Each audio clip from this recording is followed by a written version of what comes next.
আচ্ছা বলো তো, ব্লক লিস্ট আসলে কী কারণে তৈরি হয়েছে?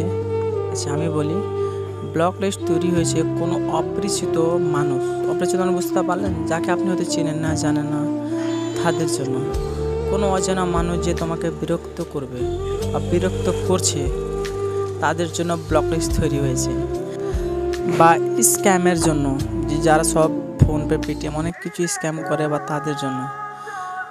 কিন্তু কি জানেন, একটা সময় আসবে ব্লক লিস্টে সবসময় আপনি থাকবেন, যাকে আপনি অনেকটা বেশি ভালোবাসবেন। কিন্তু আজকের এই সময় ব্লক লিস্ট কি আর বলবো, বা এক সময় যার সাথে মানে 24 ঘন্টা কথা হতো, সব সময় কথা হতো, সে এক সময় আপনার প্রিয় ছিল।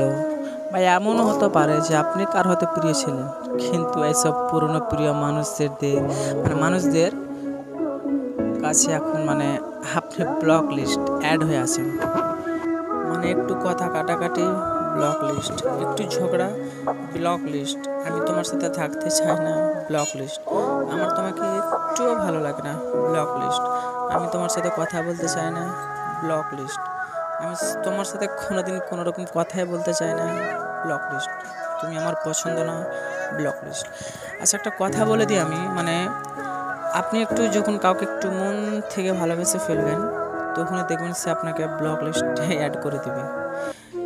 ব্লক লিস্ট কি আর বলবো, কথা শুনে না শুনে আপনাকে একটুতেই অ্যাড করে দেবে। আপনি যদি একটু বলতে চান যে আমি কিছু বলবো মনের মতো, বা কিছু বলতে চাই, কিছু খারাপ যে কোনো একটা কথা, আপনাকে আর শুনবে না, আপনাকে ডাইরেক্ট ব্লক লিস্টে ভরে দেবে। তো এই কারণে বলে আপনি কাউকে একটু বেশি ভালোবাসতে যেন না, নাহলে একটা সময় আপনিও ব্লক লিস্টে অ্যাড হয়ে যাবেন। আমি একটাই কথা লাস্ট বলতে চাই, কাউকে ব্লক করার আগে সে একবার কি বলতে চায়, একবার তার কথাটা শুনে নেওয়া উচিত, সে কি বলতে চাইছে বা কি বলবে। কারণ আপনি তাকে ব্লক করে রেখেছেন বা ব্লক করবেন, তার শেষ কথাটা একবার শোনা উচিত। তাই ব্লক করার আগে একবার ভেবে নেবেন সে কি বলতে চাইছিল। ভালো থাকুক সবাই।